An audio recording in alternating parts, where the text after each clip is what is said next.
ये कहानी एक ऐसे लड़के की है जिसे हीरो बनने के लिए चुना गया था, मगर उसके पास सबसे कमजोर स्किल होने की वजह से उसे धोखे से दूसरी दुनिया में मरने के लिए छोड़ दिया गया, जहां खतरनाक मॉन्स्टर्स थे।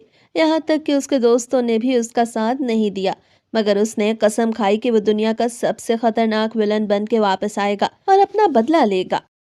टोका एक ऐसा बच्चा था जिसे उसके फादर के मरने के बाद उसकी मॉम का बॉयफ्रेंड बहुत टॉर्चर करता है। उसका सारा बचपन मार खाते गुजरा, उसे खाने को भी कुछ ना मिलता। उसकी मॉम बस सोफे पर बैठी टीवी देखती रहती। उसे इस बात का बिल्कुल कुछ भी ख्याल ना था कि उसका बेटा उसके बॉयफ्रेंड की वजह से किन हालात से गुजर रहा है। टोका का सारा बचपन इतना ही बुरा था।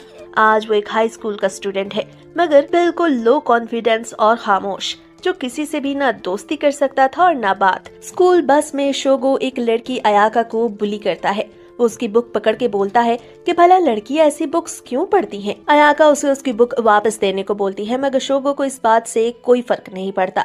टोका अपनी इमेजिनेशन में शोगो को मारता है और अयाका को इम्प्रेस करता है, मगर उसमें इतनी हिम्मत नहीं थी कि वो शोगो से पंगा ले सके। पास बैठे सभी बच्चे भी बस तमाशा ही देख रहे थे, यहाँ तक कि टीचर भी सो गया था। शोगो अयाका से उसका नंबर मांगता है।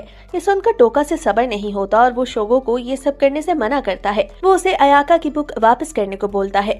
ये देखकर शोगो और बाकी सभी बच्चे हंसने लगते हैं, मगर तभी कहीं से पीछे बैठा एक और स्टूडेंट, जिसका नाम कीरी था और वो स्कूल का सबसे फेमस और हैंडसम स्टूडेंट था, शोगो को अयाका को उसकी बुक वापस करने को बोलता है। शोगो को किरी की बात मानना पड़ती है। वो अयाका को उसकी बुक वापस तो कर देता है, मगर एक और स्टूडेंट यासु को तंग करने लगता है। टोका सोचता है कि किरी को आखिर ऐसी क्या जरूरत थी कि वो इस मामले में बोला, क्योंकि ये किरी का स्टाइल नहीं था।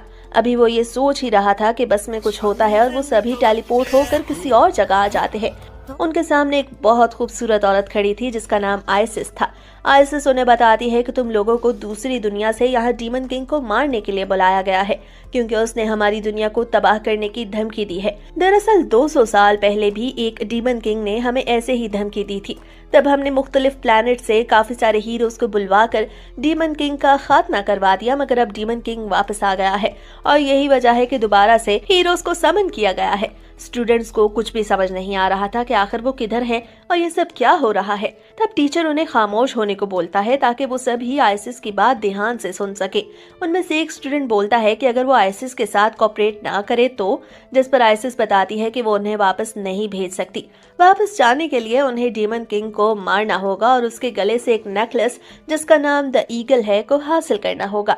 शोगो गुस्से में बोलता है कि उन्हें इस सब में क्यों घसीटा गया, क्योंकि वो वहां नहीं आना चाहते थे। ये देखकर आइसिस जमीन पे बैठ जाती है और उन सब की मिन्नत करती है कि उसका किंगडम बचाने में वो सब उसकी मदद करें।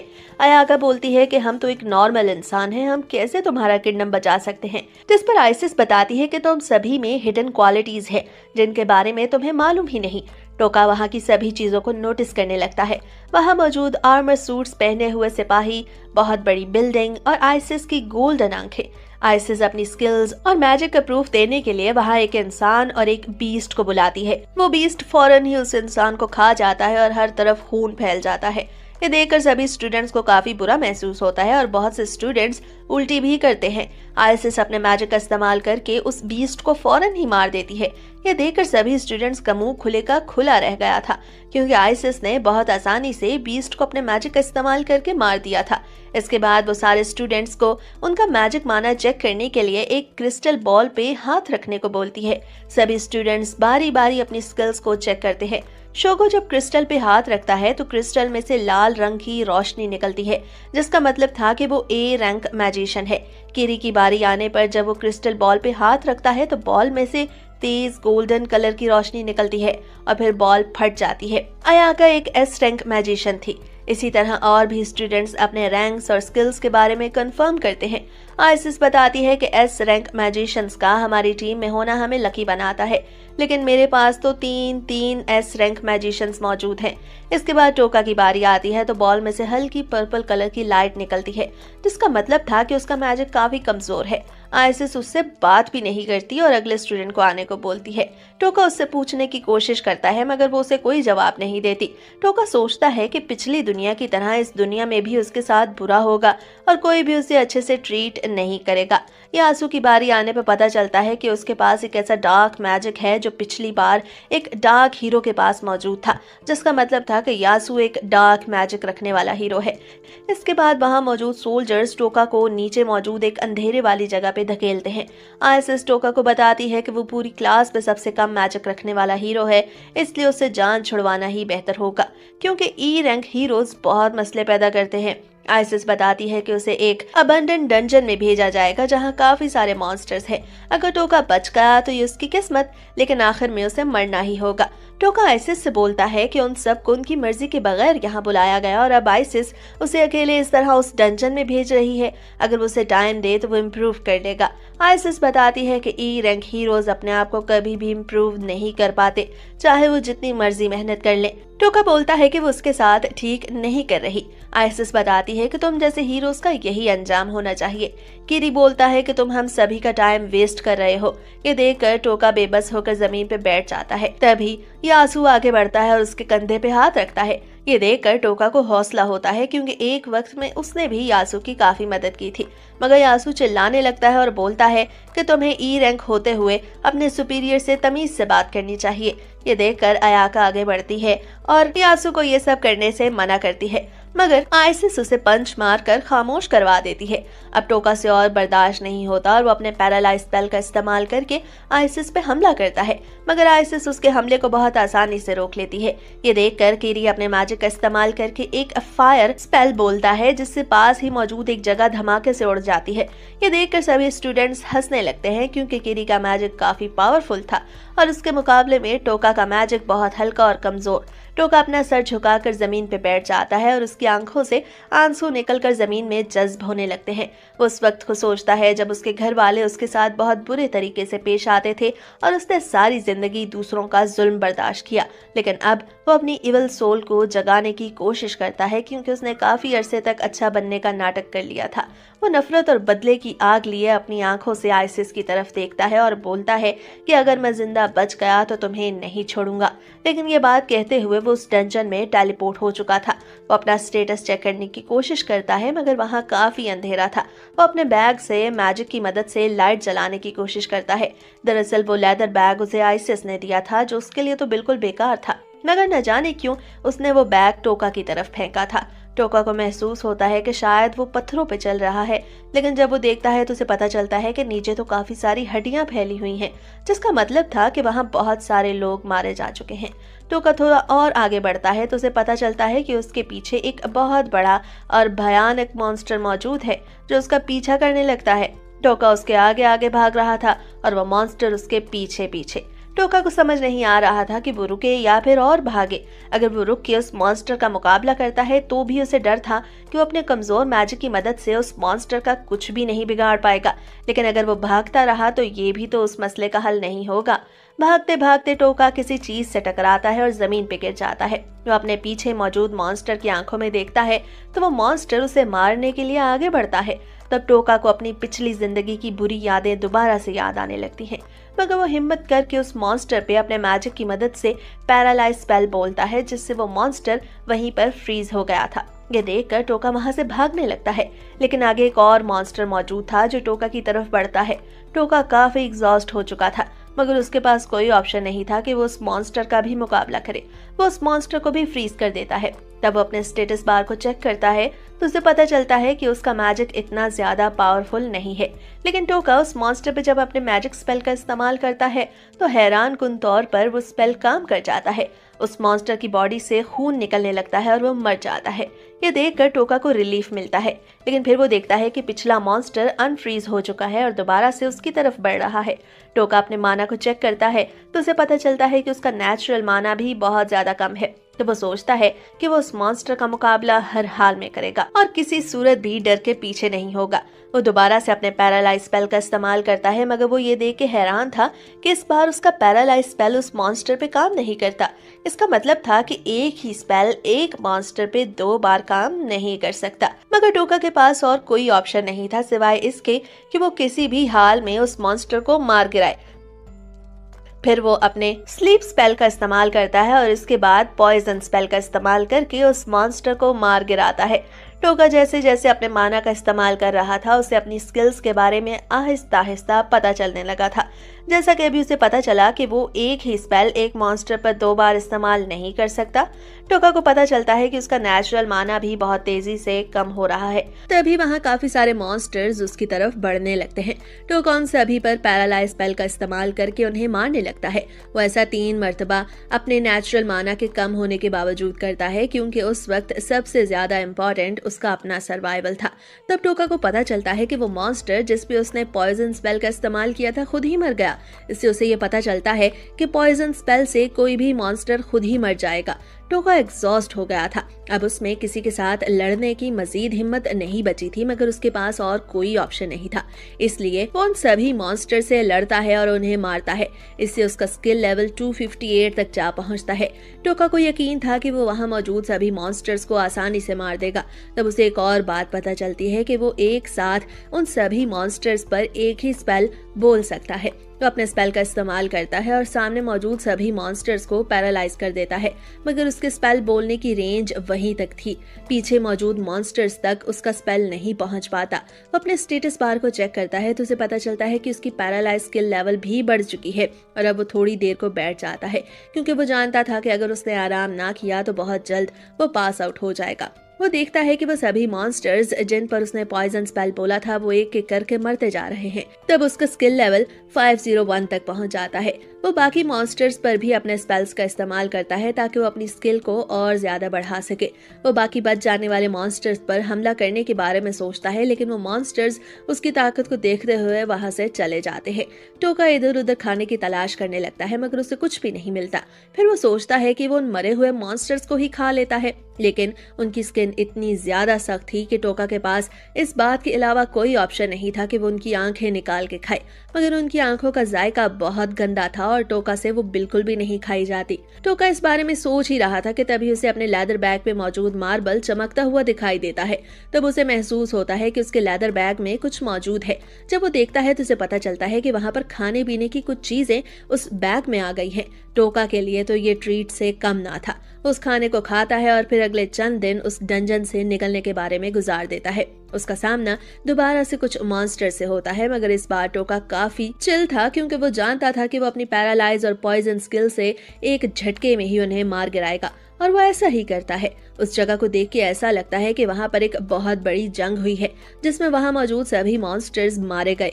टोका उस वक्त को याद करता है जब उसके पेरेंट्स उस पर बहुत जुल्म किया करते थे, लेकिन फिर उसके आंट और अंकल ने उसे बताया कि जिंदगी खूबसूरत है। मगर वो जानता था कि ऐसा नहीं है, और यहाँ आने के बाद तो उसे और भी यकीन हो गया था। उन सभी मॉन्स्टर्स को मारकर टोका को बिल्कुल कोई अफसोस नहीं होता। वो अपना स्टेटस बार चेक करता है तो उसे पता चलता है कि उसका स्किल लेवल 951 तक पहुंच गया है। वो एक और जगह पहुंचता है और वहां भी मॉन्स्टर से मुकाबला करता है। उसे एहसास होता है कि ये जगह पिछली जगह से थोड़ी मुख्तलिफ है। वहां उसे एक दरवाजे पे लगा मार्बल दिखाई देता है। वो उस मार्बल पर अपने मैजिक का इस्तेमाल करता है, जिससे वो मार्बल चमकने लगता है और दरवाजा खुल जाता है। वहां पर उसे 2 लोगों की हड्डियों के ढांचे दिखाई देते हैं। दरअसल वो एक कपल था। उनके पास मौजूद जेम्स और कीमती चीजों को टोका अपने पास रख लेता है, क्योंकि उसका ख्याल था कि जमीन पर पहुंचने के बाद उसे उन सभी चीजों की जरूरत पड़ सकती है। फिर वो एक और दरवाजे को खोलता है। वहां पर एक सेज की बॉडी पड़ी थी, जिसके पास कुछ अजीब चीजें थी। उसका नाम इंग्लैंड था, और जब आइसिस का मतलब उससे पूरा हो गया तो उसने उसे वहां भेज दिया। इंग्लैंड जानता था कि वो वहां पर मर जाएगा, इसलिए उसने एक खत लिखा जिसमें उसने इस सब के बारे में बताया। उसने बताया कि जो कोई भी इस खत को पढ़ेगा वो उसके पास मौजूद चीजें यहाँ से ले जा सकता है। उसका खत पढ़ के टोका को एहसास होता है कि दरअसल आइसिस डीमन किंग से भी ज्यादा बुरी है, इसलिए टोका की लड़ाई असल में आइसिस के साथ है। वहां पर उसे एक जादुई किताब भी मिलती है, जिसमें बहुत सारे जादुई टूल्स और सीक्रेट मौजूद थे। टोका उन्हें पढ़ने की कोशिश करता है, मगर वो नहीं पढ़ पाता। वो समझ गया था कि उस किताब और उसमें मौजूद इल्म को वो आइसिस के खिलाफ इस्तेमाल कर सकता है। फिर इसके बाद वो एक ऐसा पेज देखता है जिस पर मौजूद राइटिंग खून से लिखी गई थी। उसमें सोल लीडर के बारे में बताया जाता है कि दरअसल वो ही सबको यहाँ पर मार देती है। टोका आगे बढ़ता है। उसे एक बहुत बड़ा दरवाजा और उस पर लगा स्टैचू दिखाई देता है, जो दरअसल सोल लीडर का ही था। उस दरवाजे पर मौजूद मार्बल भी काफी बड़ा था। सोल लीडर से लड़ने से पहले टोका अपना स्टेटस बार बार चेक करता है तो उसे पता चलता है कि इस वक्त उसका लेवल 1229 है। टोका सोल लीडर के स्टैचू पर हमला करता है, मगर उसके सर पे मौजूद उस मार्बल में से इतनी तेज बीम निकलती है कि टोका का हाथ जख्मी हो जाता है। टोका सोचता है कि उसे शायद अपना स्किल लेवल और बढ़ाना होगा, मगर इस बात से कोई फर्क नहीं पड़ता क्योंकि सोल लीडर बहुत ज्यादा फास्ट और खतरनाक थी। टोका सोचने लगता है कि आखिर वो ऐसा क्या करे जिससे वो सोल लीडर का मुकाबला कर सके, क्योंकि टोका की कोई भी स्किल सोल लीडर पर असर नहीं दिखा रही थी। तभी सोल लीडर का स्टैचू हिलने लगता है। टोका को एहसास होता है कि वहां पर आने वाला कोई भी शख्स उस सोल लीडर की वजह से ही वहां से बचकर नहीं जा पाता। दूसरी तरफ एक लड़की भागते हुए दिखाई देती है जिसके पीछे कुछ लोग पड़े थे। वो सोचती है कि वो वहां कुछ देर के लिए रुके ताकि वो उन लोगों से अपना पीछा छुड़वा सके। दरअसल वो जमीन पर उस वक्त उसी जगह के ऊपर मौजूद थी जहाँ इस वक्त टोका मौजूद था। सोल लीडर टोका पर मजीद हमला नहीं करती, बल्कि वो अपने मुंह से कुछ लिक्विड निकालती है जिससे वहां इंसान के स्टैचूज बनने लगते हैं। दरअसल वो टोका को इंसानी एक्सप्रेशंस और इमोशंस दिखाकर डराना चाहती थी और ऐसा ही होता है। टोका उन्हीं इंसानी स्टैचूज की चीखें सुन के बहुत डर जाता है। उसे समझ नहीं आता कि आखिर वो उन पे हमला कैसे करे, क्योंकि वो उन्हें पैरालाइज तो कर देता है मगर पॉइजन नहीं दे पाता, क्योंकि आखिर में वो इंसान थे और टोका इतना नहीं गिरना चाहता था कि वो इंसानों पर हमला करके उन्हें मार दे। टोका को इतनी ज्यादा तकलीफ में देख के सोल लीडर मुस्कुराने लगती है, क्योंकि यही उसका अल्टीमेट गोल था। टोका चिल्लाने लगता है और उन स्टैचूज को वहां से दूर हटने को बोलता है, मगर ऐसा नहीं होता।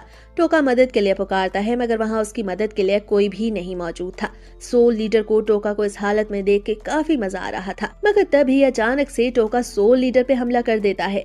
दरअसल टोका इसी वक्त का इंतजार कर रहा था जब सोल लीडर के इमोशंस अपने पीक पर हों। टोका बताता है कि सारे वक्त में उसने अपना हाथ नीचे नहीं किया, क्योंकि वो किसी भी वक्त सोल लीडर पर हमला करना चाहता था। सोल लीडर का स्टैचू गिर जाता है। टोका एक लम्हा सोचे बगैर वहां मौजूद इंसानों जैसे दिखने वाले स्टैचूज पर भी हमला करता है और उन्हें तबाह कर देता है। टोका बताता है कि वो सारी जिंदगी हार्मलेस होने की एक्टिंग करता रहा, मगर असल में तो वो बहुत खतरनाक है। उसे यकीन ही नहीं आता कि किस तरह उसने वहां मौजूद सभी मॉन्स्टर्स को मार दिया। टोका का ख्याल था कि वहां मौजूद सभी मॉन्स्टर्स ने टोका और उसकी एबिलिटीज को अंडर एस्टिमेट किया। सोल लीडर टोका को देखने लगती है, जिस पर टोका अपने पॉइजन स्पेल का इस्तेमाल करके उसे मार देता है और वहां मौजूद सभी मॉन्स्टर्स की बॉडीज में से भी लाइट निकलने लगती है। दरअसल वो लाइट वहां मरे हुए इंसानों की सोल्स के आने की वजह से दिखाई दी थी, जो टोका को शुक्रिया बोलते हैं क्योंकि उसने सोल लीडर को मार दिया। तभी डार्क हीरो की सोल जाने से पहले टोका से बोलती है कि वो आइसिस से उसका बदला जरूर ले। टोका का ऐसा कोई इरादा तो नहीं था, मगर वो खुद भी आइसिस से किए खुद के जुल्म का बदला लेना चाहता था, इसलिए वो जल्दी से सोल लीडर का मार्बल चुराता है। वो उस डंजन से बाहर निकल आया था। बाकी सभी जंगल में डीमंस और मॉन्स्टर्स के साथ लड़कर अपने स्किल लेवल को बढ़ाते हैं। शोगो एक डीमन डॉग को मारता है, जबकि किरी और यासु भी अपने अपने मैजिक का इस्तेमाल करके काफी खतरनाक बन चुके थे। जंगल में मौजूद एक लड़की कोबा, जो काफी सेंसिटिव थी, वो किसी भी मॉन्स्टर को आसानी से नहीं मार सकती थी। उसके पास एक बुली असाजी आती है जो उसे बताती है कि अगर उसने इस टेस्ट को पास ना किया तो आइसिस उसे भी टोका की तरह मार देगी, क्योंकि जंगल में मौजूद बाकी स्टूडेंट्स किरी, यासु और शोगो ने अपनी पावर को काफी हद तक बढ़ा लिया है, और अगर कोबा ने अपनी पावर ना बढ़ाई तो फिर सभी स्टूडेंट्स उसे बुली करेंगे। असाजी कोबा को बताती है कि वो इस सब में उसकी मदद कर सकती है। कोबा उस वक्त को याद करती है जब ये सभी कुछ टोका के साथ हुआ, मगर वो टोका की मदद नहीं कर सकी। तब असाजी एक छोटे से मॉन्स्टर को वहां बुलाती है और कोबा को उसे मारने को बोलती है। कोबा ऐसा नहीं करना चाहती थी, क्योंकि ये सभी कुछ उसके ख्याल में बिल्कुल ठीक नहीं था, मगर उसके पास कोई ऑप्शन नहीं था कि वो असाजी की बात को माने, क्योंकि वो अपना हाल टोका की तरह नहीं करना चाहती थी। इसलिए वो मॉन्स्टर को मार तो देती है, मगर अब उसे बहुत बुरा महसूस हो रहा था। अयाका को होश आने के बाद वो अपने पेट में दर्द महसूस करती है। तब उसे वो सीन दोबारा से याद आता है जब आइसिस ने उसे उसके पेट में पंच किया था। अयाका आइसिस से बात करने जाती है तो आइसिस रोने का ड्रामा करती है और बताती है कि उसे टोका को उस डंजन में भेजकर बिल्कुल अच्छा नहीं लग रहा। वैसा करना तो नहीं चाहती थी, मगर ये इस किंगडम का एक रिचुअल है जिसे पूरा करना उसकी मजबूरी है। इसके अलावा भी जितने वीक पार्टिसिपेंट्स होंगे उन सभी को उस डंजन में जाना होगा। ये सुनकर अयाका को बहुत बुरा लगता है। वो आइसिस से बोलती है कि वो सभी लोग जो उसके एक्सपेक्टेशंस को पूरा नहीं कर सकते वो उनकी जगह काम करने को तैयार है, लेकिन इसके बदले में आइसिस को अयाका से वादा करना होगा कि वो उन लोगों को उस डंजन में नहीं भेजेगी। ये सुनकर आइसिस अयाका से बोलती है कि उन दोनों को पुरानी बातें भुला देनी चाहिए और एक नया स्टार्ट लेना चाहिए। वो दोनों हैंड शेक करती हैं। इधर जंगल में वो लड़की हमें दोबारा से भागते हुए दिखाई देती है और उसके पीछे वही गुंडे अब भी पड़े थे। वो गुंडे उस लड़की को और ज्यादा भागने देते हैं क्योंकि उन्हें यकीन था कि आखिर में वो उसे आसानी से पकड़ लेंगे। टोका डंजन से बाहर आने पर अपने स्टेटस बार को चेक करता है तो उसे पता चलता है कि उसका स्कोर 59,000 तक पहुंच चुका है। उसे ये भी पता चलता है कि वो अपना पैरालाइज स्पेल किसी भी बॉडी के मुख्तलिफ पार्ट्स पे इस्तेमाल कर सकता है, न कि पूरी बॉडी पे। वो ये भी जान पाता है कि उसका पॉइजन स्पेल टोन अप और टोन डाउन भी हो सकता है, जिसका मतलब था कि वो अपनी मर्जी से पॉइजन को कम या ज्यादा कर सकता है। अभी वो ये सब चेक ही कर रहा था कि उसे झाड़ियों के पीछे से कुछ आवाज सुनाई देती है। जब वो झांक कर देखता है तो पता चलता है कि कुछ बड़े स्लाइम बॉल्स एक छोटे स्लाइम बॉल को बुली कर रहे हैं, मगर छोटा स्लाइम बॉल हिम्मत नहीं हारता और उन बड़े स्लाइम बॉल्स को खुद से दूर करने की कोशिश करता है। ये देखकर टोका सोचता है कि यही वो वक्त है जब वो किसी की भी मदद कर सकता है। टोका उन सभी स्लाइम बॉल्स को पैरालाइज कर देता है। वो छोटे स्लाइम बॉल को इतनी ताकत देता है कि वो खुद को बुली होने से बचा सके। फिर वो बड़े स्लाइम बॉल्स को वहां से भगा देता है और छोटे स्लाइम बॉल को बताता है कि वो जल्द ही उसे अनफ्रीज करने वाला है, इसलिए वो उस पर अटैक ना करे। अनफ्रीज करने के बाद टोका आगे बढ़ने लगता है, मगर वो देखता है कि छोटा स्लाइम बॉल उसके पीछे पीछे आ रहा है। टोका को पता चलता है कि वो छोटा स्लाइम बॉल भी उसकी तरह अकेला है, इसलिए वो उसे अडॉप्ट कर लेता है। उसे अपनी हुडी में छुपाता है ताकि उसके पीछे रहकर उसे आसपास के खतरों से आगाह कर सके। टोका उस छोटे स्लाइम बॉल का नाम पिगी मारू रखता है। ये सुनकर पिगी मारू को भी बहुत अच्छा लगता है। टोका वहां बैठकर उस बुक को पढ़ने लगता है और फिर उसे पता चलता है कि वो एक एनहांसमेंट सोल्यूशन भी बना सकता है जिससे पिगी मारू की पावर बढ़ जाएगी। पिगी मारू भी अपनी पावर बढ़ाने के लिए काफी एक्साइटेड था क्योंकि वो उन लोगों से बदला लेना चाहता था जिन्होंने उसके साथ बुरा किया। थोड़ा आगे बढ़ने पर टोका को वही गुंडे घेर लेते हैं। वो गुंडे थोड़ा फन करने के बारे में सोच रहे थे। वो सोचते हैं कि क्या उन्हें लड़की के पीछे जाना चाहिए या अभी यहाँ रुककर टोका को लूटना चाहिए। टोका उनसे डरा हुआ दिखाई देता है। वो गुंडे टोका को बोलते हैं कि उसके पास जो कुछ भी है वो उन्हें दे दे। टोका अपने दोनों हाथ ऊपर कर लेता है और बताता है कि वो खाली हाथ है, उसके पास कुछ भी नहीं, इसलिए वो गुंडे उसे वहां से जाने दे। मगर गुंडे तो गुंडे थे, वो टोका की बात नहीं सुनते और उनमें से एक गुंडा टोका की तरफ बढ़ने लगता है, जिस पर टोका अपने मैजिक का इस्तेमाल करता है और गुंडे को वहीं ढेर कर देता है। टोका बोलता है कि पहले तो वो इंसानों पर हमला करने के बारे में सोच भी नहीं सकता था, लेकिन उन गुंडों को मारने से टोका को बिल्कुल बुरा नहीं लगेगा। पिगी मारू भी टोका का हौसला बढ़ाता है और टोका को अपने मैजिक का इस्तेमाल करके उन सभी का काम तमाम कर देता है। अभी वो ये काम करके फारिग ही हुआ था कि उसे किसी और के होने का एहसास होता है। तब टोका को पता चलता है कि वहां पर वो लड़की भी मौजूद है जिसकी उन गुंडों को तलाश थी। वो लड़की अपनी तलवार हवा में चलाने लगती है क्योंकि वो कोई भी चांस नहीं लेना चाहती थी। तब झाड़ियों में से पिगी मारू उसके सामने आता है। उस लड़की को महसूस होता है कि कोई ऐसा उसके आसपास मौजूद है जो काफी पावरफुल है। टोका उस लड़की पे अपने पैरालाइज स्पेल का इस्तेमाल करके उसे फ्रीज कर देता है। उस लड़की से सबके बारे में पूछता है, जिस पर वो लड़की उल्टा उससे उन गुंडों के बारे में पूछती है। टोका बताता है कि उसने उन्हें मार दिया। टोका का ख्याल था कि वो गुंडे उस लड़की के साथ मिले हुए थे, मगर लड़की उसे बताती है कि ऐसा बिल्कुल नहीं है। दरअसल वो सभी उसके पीछे पड़े हुए थे और इसीलिए वो वहां से भाग रही थी। टोका उस लड़की को बताता है कि वो वहां पर बिल्कुल नया है और उसे यहाँ की किसी भी चीज के बारे में नहीं पता। वो लड़की टोका की मदद करने का बोलती है। टोका को उस पर यकीन नहीं था, मगर वो सिर्फ उसका सर ही अनफ्रीज करता है ताकि वो उससे बात कर सके। टोका उस लड़की से बोलता है कि अगर उसने कोई होशियारी दिखाने की कोशिश की तो वो मारी जाएगी। लड़की उसे बताती है कि वो टोका के साथ ऐसा बिल्कुल नहीं करेगी। लड़की टोका से पूछती है कि क्या उसने उन सभी गुंडों को अकेले मारा या फिर किसी ने उसकी मदद की। टोका उसे इस बात का कोई जवाब नहीं देता। टोका को महसूस होता है कि वो लड़की काफी अच्छी और इनोसेंट है, इसलिए वो उस पर थोड़ा और एतबार करता है और उसे उस जंगल के बारे में पूछता है। वो लड़की भी टोका के साथ अच्छे से पेश आती है। वो उसे बताती है कि वो इस वक्त अल्टा किंगडम के साउथ फॉरेस्ट में मौजूद है। इसके बाद टोका उसे वही बुक दिखाता है और पूछता है कि क्या वो उसे पढ़ सकती है, जिस पर वो लड़की उसे बताती है कि ये किसी और लैंग्वेज में लिखी हुई है और इसे कोई भी नहीं पढ़ सकता सिवाय एक विच के जो इस वक्त गोल्डन जोन में मौजूद है। उस विच को लोगों ने सिटी से निकाल दिया क्योंकि उनके ख्याल में वो काफी हद तक खतरनाक थी। वो लड़की टोका को बताती है कि गोल्डन जोन इस कॉन्टिनेंट के मिडल में मौजूद है। इसके बाद वो लड़की टोका को शुक्रिया बोलती है क्योंकि उसने उसकी गुंडों से जान बचाई और टोका भी उसे उसकी मदद करने पर शुक्रिया बोलता है। टोका उसे बताता है कि उसके जाने के कुछ देर बाद ही उस लड़की पर से पैरालाइज स्पेल खुद ब खुद हट जाएगा। इसके बाद टोका आगे बढ़ता है। पिगीमारू टोका से बोलता है कि वो लड़की अनफ्रीज होकर उनका पीछा कर सकती है, जिस पर टोका उसे पीछे नजर रखने को बोलता है। टोका मिल्स सिटी पहुंच जाता है जहां पर गेट पर खड़ी गार्ड उससे सवाल करने लगती है। टोका शहर की तारीफ करता है। गार्ड उससे पूछती है कि क्या वो एक सोल्जर है जो मार्कस के उस अनाउंसमेंट के बाद वहां आया कि उन्हें डंजन को मॉन्स्टर से क्लियर करवाना है। तो टोका उसे बातों में उलझाता है और गार्ड उसे अंदर जाने देती है।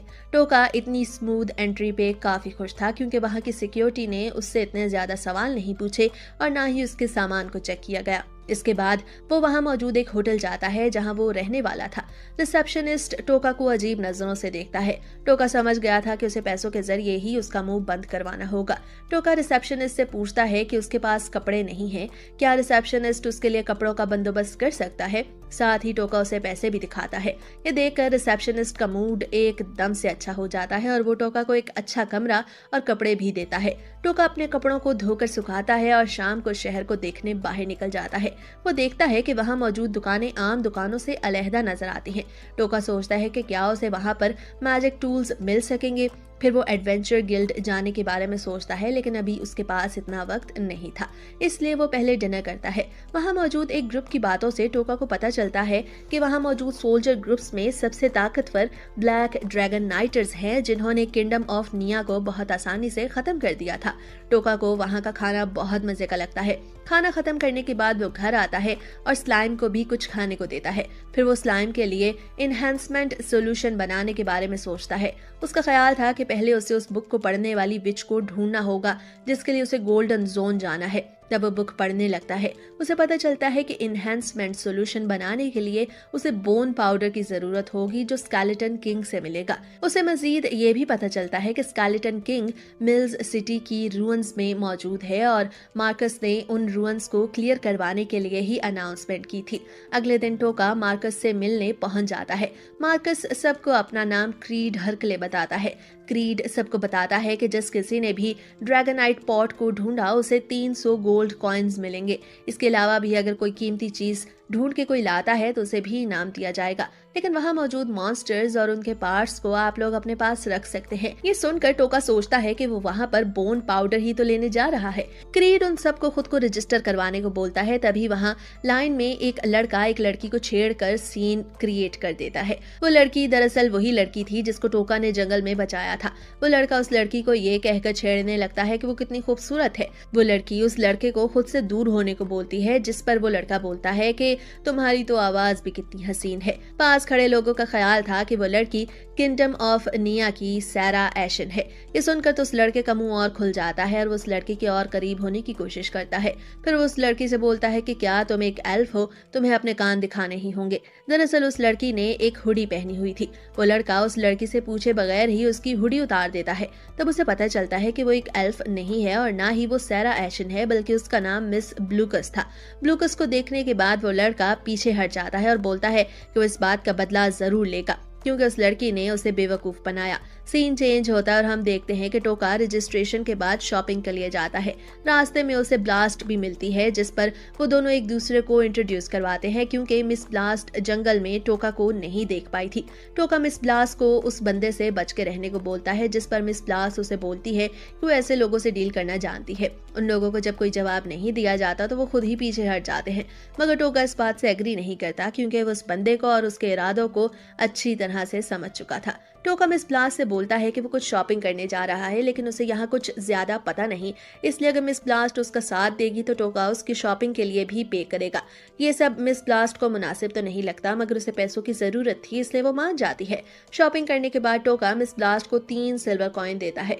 मिस ब्लास्ट का ख्याल था कि ये कुछ ज्यादा है, मगर टोका बताता है कि ये बिल्कुल मुनासिब है। इसके बाद मिस ब्लास्ट वहां से जाने लगती है, मगर वो बेहोश हो जाती है।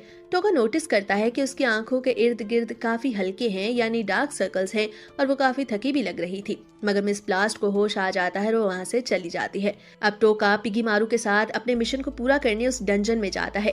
जब वो देखता है कि कुछ सोल्जर्स अंदर से भाग के आ रहे हैं क्योंकि वहां पर मॉन्स्टर्स मौजूद थे, जिस पर टोका उन्हें देखते हुए आगे बढ़ता है और फिर उसे जो मॉन्स्टर दिखाई देता है वो उसको बहुत आसानी से मार देता है और एक चाकू उसकी बॉडी में घुसा देता है। वो नोटिस करता है कि उस मॉन्स्टर की बॉडी पिछले मॉन्स्टर्स की निस्बत इतनी ज्यादा सख्त नहीं थी और उसमें आसानी से चाकू घुस गया। वहां से भाग जाने वाले सोल्जर्स जब उस मॉन्स्टर को देखते हैं तो वो हैरान हो जाते हैं कि किसी ने इतनी आसानी से सिर्फ एक चाकू की मदद से कैसे इस मॉन्स्टर को मार दिया।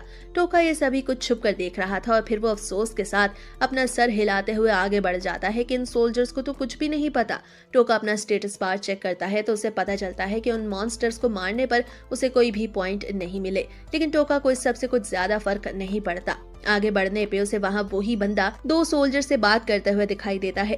दरअसल वो सोल्जर्स को मिस ब्लास्ट को मारने का टास्क देता है। वो बोलता है कि उसने जो कुछ भी मेरे साथ किया उसे उसकी कीमत जरूर चुकानी होगी। सोल्जर्स उस बंदे से पूछते हैं कि बदले में उन्हें क्या मिलेगा, जिस पर वो बंदा सोल्जर्स को बोलता है कि वो मिस ब्लास्ट की अमेजिंग बॉडी के साथ जो मर्जी चाहे कर सकते हैं। ये सब सुन के टोका को बिल्कुल अच्छा नहीं लगता और वो सामने आ जाता है। ब्लॉन्ड बालों वाले बंदे का ख्याल था कि टोका ने उनकी सभी बातें सुन ली, इसलिए अब उसे भी रास्ते से हटाना होगा। मगर इससे पहले कि वो टोका के साथ कुछ कर पाते, टोका उन्हें फ्रीज कर देता है। उन्हें समझ ही नहीं आता कि आखिर टोका ने उनके साथ क्या किया, क्योंकि वो बिल्कुल भी नहीं हिल पा रहे थे। वो टोका को बोलते हैं कि तुम्हें इसकी कीमत चुकानी होगी, मगर टोका उन्हें बताता है कि ये तो वक्त ही बताएगा। तुम लोग मेरा कुछ भी नहीं बिगाड़ सकते, क्योंकि अब तुम्हारा खुद का काम तमाम होने वाला है। बहुत जल्द यहाँ पर कुछ मॉन्स्टर्स आएंगे और तुम्हें मार देंगे, बिल्कुल उसी तरह जिस तरह तुम लोग मिस ब्लास्ट को मरवा कर ये बताना चाहते थे कि डंजन में मौजूद किसी मॉन्स्टर ने मिस ब्लास्ट को मरवा दिया। बिल्कुल इसी तरह कोई मॉन्स्टर आएगा और तुम्हें भी खा जाएगा और किसी को पता भी नहीं चलेगा कि तुम्हारे साथ ये सब कुछ कैसे हुआ। ये कहते साथ ही टोका वहां से आगे बढ़ जाता है और कुछ देर बाद, जैसा कि टोका ने कहा था, वहां मॉन्स्टर्स आते हैं और उन तीनों को खा जाते हैं। आगे बढ़ने से पहले टोका सोचता है कि उसे कुछ देर आराम करना चाहिए। वो 3 घंटे के लिए सो जाता है और पिगी मारू को इधर उधर नजर रखने को बोलता है।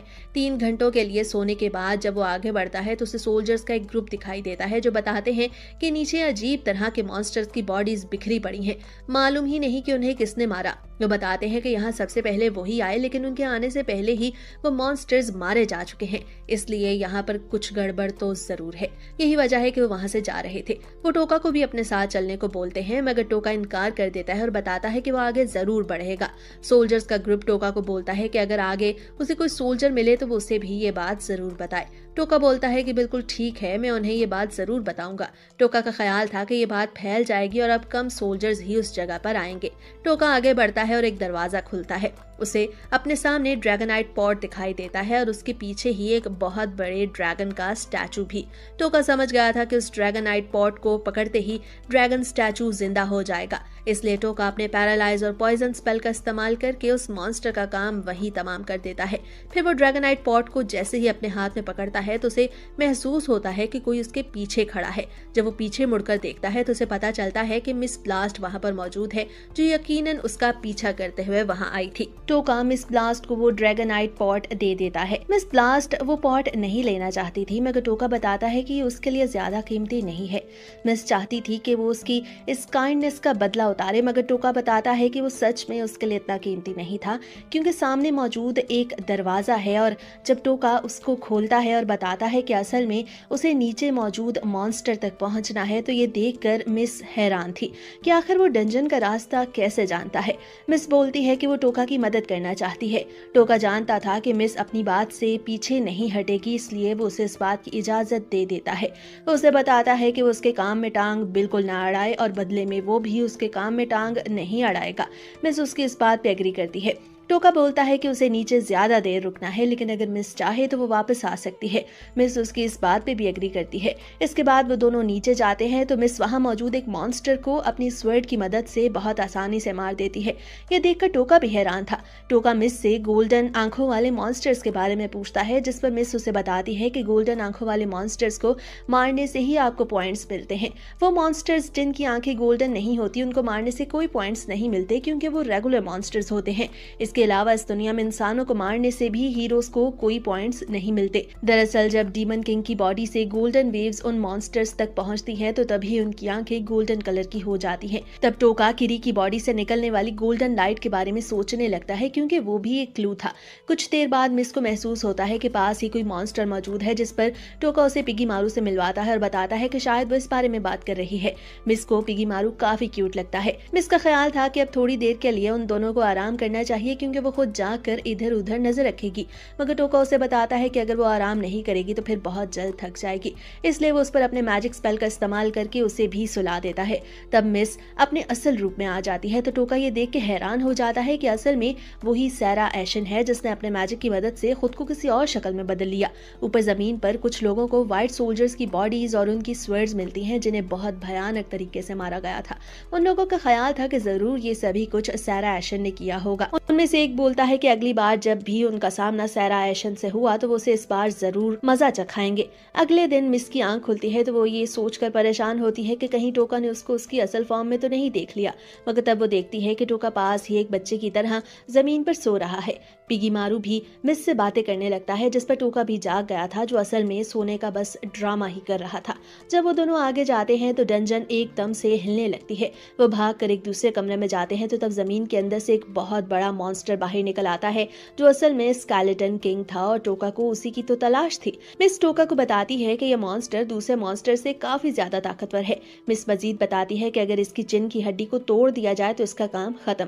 स्केलेटन किंग को टोका से ज्यादा मिस काफी खतरनाक दिखती है, इसलिए वो उसकी तरफ देखने लगता है ताकि हमला कर सके, जिस पर मिस अपनी पावर को एक्टिवेट करती है और टोका को बताती है कि ये उसकी सीक्रेट पावर है, लेकिन अगर वो इस सब को ना संभाल पाई तो टोका उसकी मदद जरूर करे। मगर इससे पहले कि मिस स्केलेटन किंग पे हमला करती, टोका अपने स्पेल का इस्तेमाल करके स्केलेटन किंग का काम वहीं पर तमाम कर देता है और फिर वो उसका बोन पाउडर इकट्ठा करने लगता है, क्योंकि असल में यही तो उसे चाहिए था।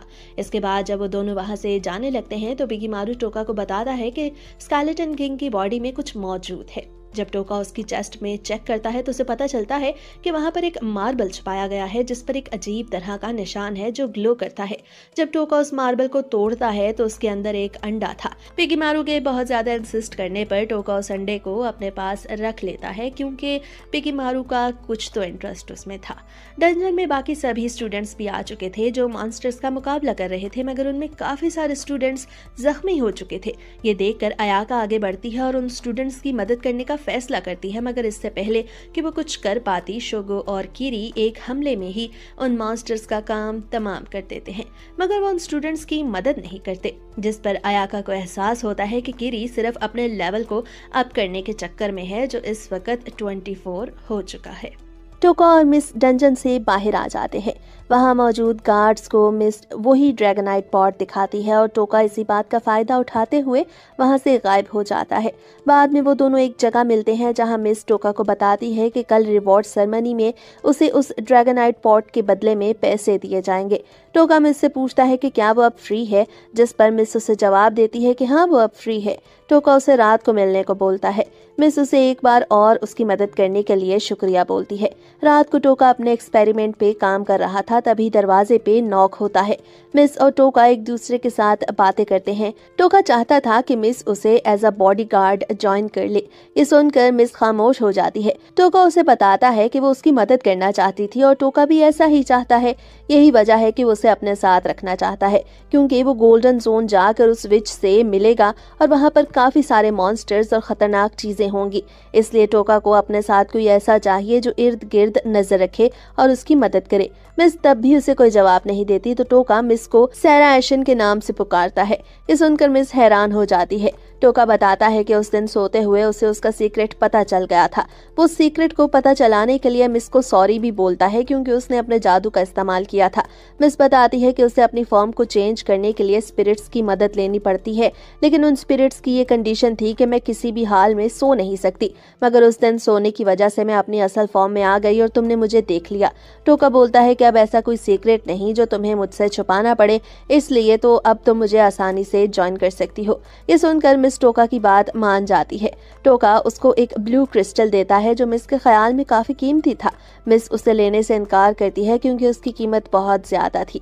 टोका बोलता है कि ये मेरे लिए इतना अहम नहीं है, अगर तुम्हें नहीं चाहिए तो तुम फेंक सकती हो। मिस बताती है कि इस ब्लू क्रिस्टल की कीमत उसे कल मिलने वाले ड्रैगनाइट पॉट के रिवॉर्ड से भी ज्यादा है। मिस बोलती है कि अगर तुम मेरे साथ रहे तो फिर तुम्हें मेरे पास्ट के बारे में जानना होगा, जिस पर टोका उससे बोलता है कि उसे उसके पास्ट से कुछ नहीं लेना, वो सिर्फ लोगों को उनकी स्किल्स के मुताबिक ही वैल्यू देता है। अगले दिन टोका और मिस एक रेस्टोरेंट में खाना खाते हैं। करीब ही कुछ लोग बातें करने लगते हैं कि रात को मिस टोका के साथ उसके कमरे में देर तक रही। टोका मिस को इन बातों को इग्नोर करने को बोलता है क्योंकि इससे टोका को कुछ फर्क नहीं पड़ता था। टोका अब उस बुक के बारे में बात करने लगता है तो मिस उसे बताती है कि उस बुक को आईसिस ने बैन किया है। तब टोका को एहसास होता है कि वो बुक जरूर आईसिस के लिए खतरनाक है और यही वजह थी कि उसने उस बुक को बैन करवा दिया। इसके बाद वो दोनों अपने अपने रास्ते निकल जाते हैं। मिस रिवॉर्ड सेरेमनी में जाती है जहां उसे बहुत अजीब लगता है। तभी एक अनाउंसमेंट होती है कि एक मैजिशियन उन सबको अपना मैजिक दिखाएगा। ये सभी कुछ मिस को अच्छा नहीं लगता क्योंकि इससे उसकी आइडेंटिटी एक्सपोज होने का खतरा था। टोका जंगल में अपने एक्सपेरिमेंट पे काम करने जाता है ताकि वो पिगी मारू को और ज्यादा मजबूत बना सके। इधर अयाका आइसिस से एक बार फिर से मिलती है। वो आइसिस से बोलती है कि उसने उस बी रैंक लड़की के हाथ को हील किया या नहीं, जिस पर आइसिस बोलती है कि उसने उस लड़की के हाथ को हील तो कर दिया मगर सिर्फ इसीलिए कि वो एक बी रैंक हीरो थी। आइसिस अयाका को अपनी बातों में देने की कोशिश करती है और बोलती है कि उसे किसी और ग्रुप को ज्वाइन करना चाहिए था। वो किरी के बारे में भी बात करती है। अयाका बोलती है कि वो एक एस रैंक हीरो है और अपना अच्छा बुरा अच्छे से समझती है। आइसिस बताती है कि जल्द ही वो सभी लोग जिनके पास स्किल्स नहीं है उन्हें अयाका ट्रेन करवाएगी, जिस पर अयाका आइसिस को याद करवाती है कि उनके दरमियान एक डील हुई थी जिसके मुताबिक वो उन लोगों के बिहाफ पे खुद ही लड़ेगी। मगर आइसिस बताती है कि किंग की तरफ से ऑर्डर है, अब इस बारे में वो कुछ भी नहीं कर सकती। अयाका के पास कोई ऑप्शन नहीं था कि वो आइसिस की बात चुपचाप मान ले। टोका को मिस की फिक्र होने लगती है क्योंकि उसे रिवॉर्ड सेरेमनी में गए काफी देर हो गई थी और अब तक उसे आ जाना चाहिए था। एक लम्हे को टोका को ख्याल आता है कि शायद मिस की आइडेंटिटी एक्सपोज हो चुकी है। ये सोचते ही वो आगे बढ़ता है तो कुछ लोग उसे बात करते हुए सुनाई देते हैं जो बताते हैं कि रिवॉर्ड सेरेमनी में एल्फ प्रिंसेस सैरा एशन की आइडेंटिटी एक्सपोज हो चुकी है और वो अपनी जान बचाते हुए जंगल में भाग गई। तब टोका देखता है कि आसमान पर ब्लैक नाइट ड्रैगन्स जंगल की तरफ जा रहे हैं। मिस जंगल में अपनी जान बचाते हुए भागती है तब 3 ब्लैक नाइट ड्रैगन्स उस पर अटैक करते हैं मगर वो काफी महारत से उन सभी को एक एक करके मार गिराती है। वो थक गई थी लेकिन लड़ने के अलावा उसके पास कोई ऑप्शन नहीं था। तभी मिस को एक और ड्रैगन दिखाई देता है मगर उसे पता चलता है कि वो तो एक इल्यूजन था, असल दुश्मन तो अब सामने आएगा। तभी पीछे से उस पर कोई अटैक करता है। मिस जब पीछे मुड़कर देखती है तो पता चलता है कि वहां पर गजन नामी शख्स है और उसी ने उस पर अटैक किया। वो बताता है कि वो जल्द ही मारी जाएगी। गिजन मिस के साथ जबरदस्ती करता है। मिस की स्वर्ड भी नीचे गिर गई थी मगर तभी वहां टोका आ जाता है जो गिजन को अपने स्पेल का इस्तेमाल करके फ्रीज कर देता है। टोका मिस को समझाता है कि किसी के सामने उन्हें प्राइवेट बात नहीं करनी चाहिए। टोका मजीद बोलता है कि मिस को उसके साथ गोल्डन जोन चलकर विच से मिलना चाहिए और फिर वहीं पर छुप जाना चाहिए क्योंकि ये सभी लोग उसके पीछे पड़े हैं। टोका मिस को उसके कपड़े बदलने को बोलता है क्योंकि यहाँ के लोगों ने उसे उस हुलिये में देख लिया था। मिस अब भी टोका के साथ काम नहीं करना चाहती थी और इसकी वजह वो ये बताती है कि उन सभी लोगों के होते हुए वो टोका की हिफाजत नहीं कर पाएगी। यही वजह थी कि टोका ने उसके सामने गोल्डन जोन जाने का प्रपोजल रखा था। ये सुनकर मिस टोका से पूछती है कि आखिर वो उसके लिए इतनी ज्यादा एफर्ट क्यों कर रहा है, जिस पर टोका उसे बताता है कि वो उसे किसी अच्छे इंसान की याद दिलवाती है और अगर वो उसे इस सबसे नहीं बचाएगा तो फिर वो अपनी आंट से कभी भी आंख नहीं मिला पाएगा। ये सुनकर मिस को बहुत अच्छा लगता है और वो समझ पाती है कि टोका असल में एक अच्छे दिल का मालिक है। इसके बाद टोका गिजन का मुंह अनफ्रीज करता है और उससे पूछता है कि उसे मिस को मारने के लिए किसने बोला, जिस पर गिजन हंसने लगता है और बोलता है कि तुम दोनों की कोशिश बेकार जाएगी। इससे पहले कि गिजन कुछ बता पाता आसमान से कोई उस पर अटैक करके उसे मार देता है। जब टोका और मिस ऊपर देखते हैं तो उन्हें पता चलता है कि वहां पर ब्लैक नाइट ड्रैगन्स के 5 हीरोज मौजूद हैं जिनमें सबसे ज्यादा ताकतवर सिविट था।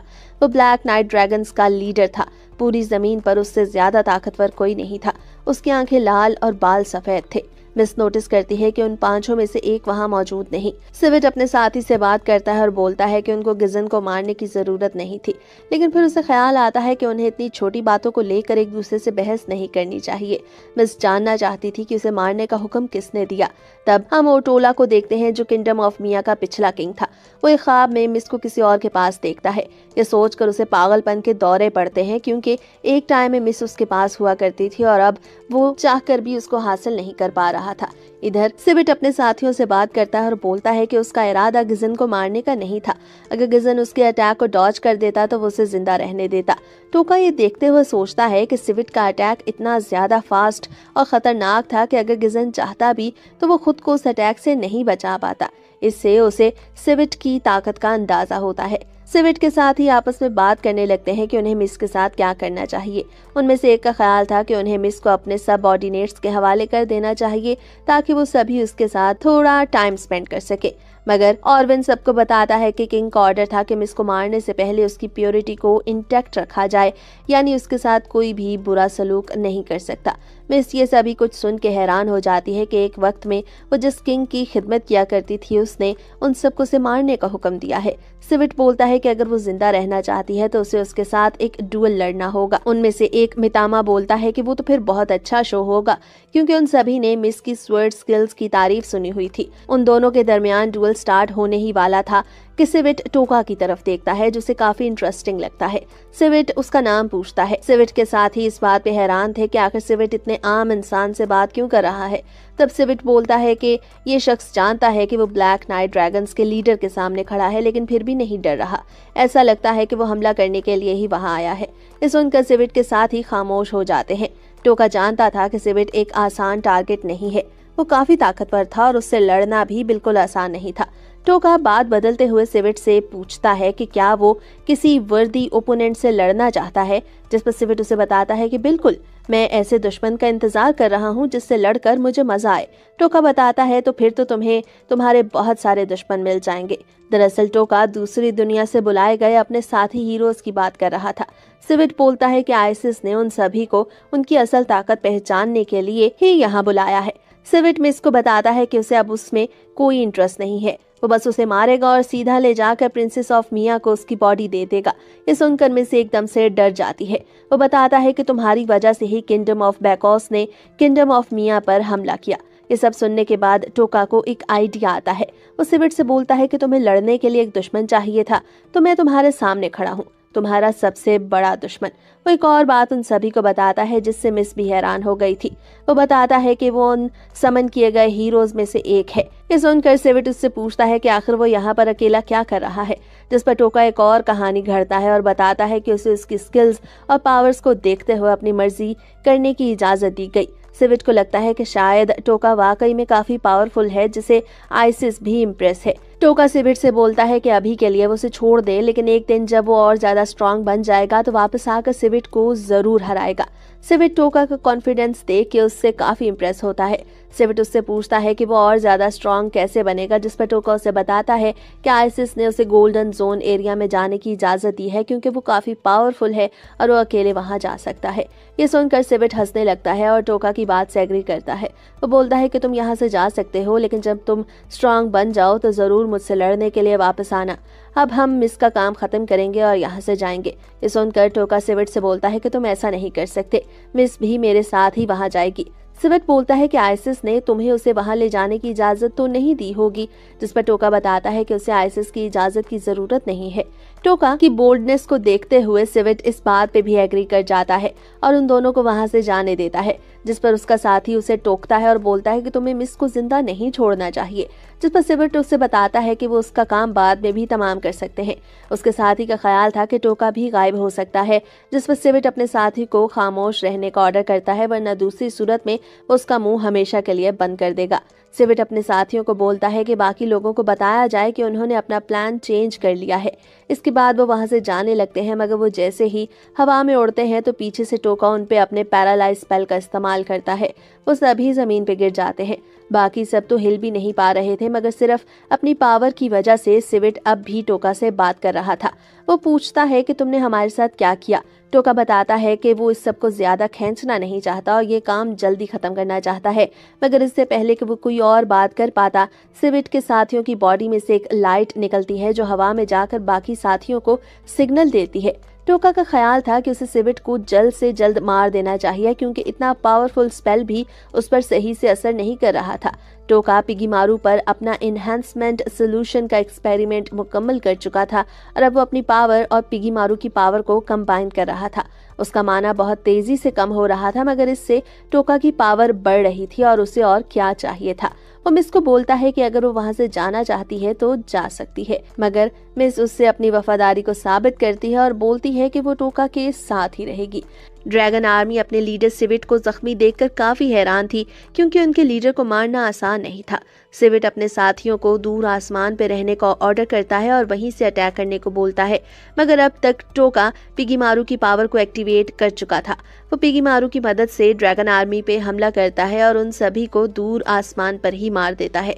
फिर वो ब्लैक नाइट ड्रैगन पर स्लीप स्पेल का इस्तेमाल करता है, जिससे स्लीप एबिलिटी के साथ साथ उसे और भी पावर मिलती है, जिसमें बर्सिक, डार्कनेस और फ्रीजिंग इफेक्ट्स शामिल थे। बर्सिक इफेक्ट में वो अपने दुश्मन के माइंड को कंट्रोल करते हुए उसे पागल कर सकता था। उसका ख्याल था कि अगर वो इसे पैरालाइज स्पेल के साथ इस्तेमाल करेगा तो इससे उसका दुश्मन जल्दी मर जाएगा। डार्कनेस इफेक्ट में वो दुश्मन को अंधा कर सकता था, जिसका मतलब था कि वो मरने से पहले ही अपनी एबिलिटीज को इस्तेमाल नहीं कर पाएगा, क्योंकि उसे कुछ भी नजर नहीं आएगा। टोका को उन सभी पे इतना जुल्म करने के बाद भी कुछ बुरा महसूस नहीं होता, क्योंकि वो जो कुछ भी मिस के साथ करने का इरादा रखते थे, टोका को वो सब याद था। सिविट जो अब भी नहीं मरा था, एक आखिरी बार टोका से पूछता है कि आखिर वो है कौन। तो इस पर टोका उसे बताता है कि मैं एक स्ट्रेंजर हूँ जो अपना बदला लेना चाहता है, मगर ये सुनने के फौरन बाद ही सिविट काफी ज्यादा खून बहने की वजह से मारा जाता है। मिस यानी सैरा टोका से पूछती है कि वो उन सभी को तो मार चुके, मगर उनमें से एक जिसका नाम कीरी स्लेयर था और वो वहां नहीं मौजूद था, अब भी जिंदा है। टोका सैरा से पूछता है कि मैंने नोटिस किया कि उन सभी ड्रैगन्स के साइजेस एक दूसरे से मुख्तलिफ थे, जिस पर सैरा बोलती है कि हाँ बिल्कुल ऐसा ही था। टोका बोलता है तुम्हें फिक्र करने की कोई जरूरत नहीं, मैं उस शख्स को पहले ही मार चुका हूँ। ये सुनकर सैरा हैरान रह जाती है कि आखिर टोका ने कीरी स्लेयर को इतनी आसानी से कैसे मार लिया। इधर अयाका इस बात से परेशान थी कि वो अभी तक अपनी यूनिक एबिलिटी को एक्टिवेट क्यों नहीं कर पाई।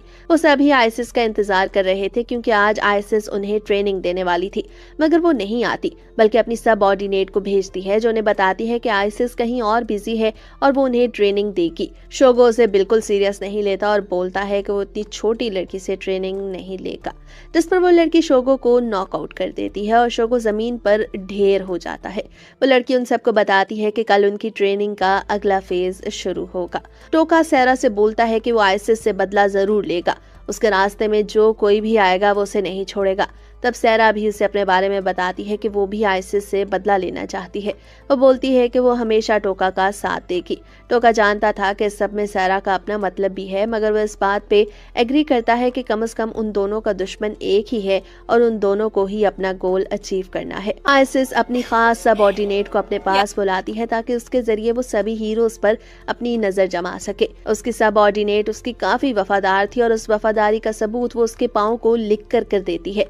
दूसरी तरफ कुछ गार्ड्स डंजन के एग्जिट डोर पर खड़े इन्वेस्टिगेशन कर रहे थे। सामने लटकने वाला ब्लू क्रिस्टल उन्हें बता रहा था कि इस डंजन का दरवाजा खुल चुका है, मगर उन गार्ड्स को इस बात पर यकीन नहीं आता। उनमें से एक बोलता है कि शायद ये उनका वहम है, क्योंकि इस डंजन से आज तक कोई भी जिंदा बचकर नहीं निकला, जिसका मतलब था कि वो नहीं जानते थे कि टोका उस डंजन से बाहर आ चुका है। इधर टोका एक मास्क खरीदने जाता है। वहां पर उसे काफी सारे मास्क दिखाई देते हैं, लेकिन उसे एक ऐसा मास्क पसंद आता है जो एक लेजेंडरी हीरो फ्लाइज का था। दरअसल फ्लाइज ने एक बहुत बड़े एरिया को हासिल किया और फिर वहां पर अपनी हुकूमत बनाई। उसे डीमंस का किंग भी कहा जाता है और आज तक उसे लोग भुला नहीं सके। टोका उस मास्क को पहनता है और खुद को शीशे में देखता है। फिर वो सोचता है कि सबको लगता है कि वो एक काइंड हार्ट पर्सन है, लेकिन असल में तो वो एक डेविल है जो अपना बदला लेने के लिए कुछ भी करेगा। और इसके साथ ही ये एनिमे यहीं पे खत्म होता है।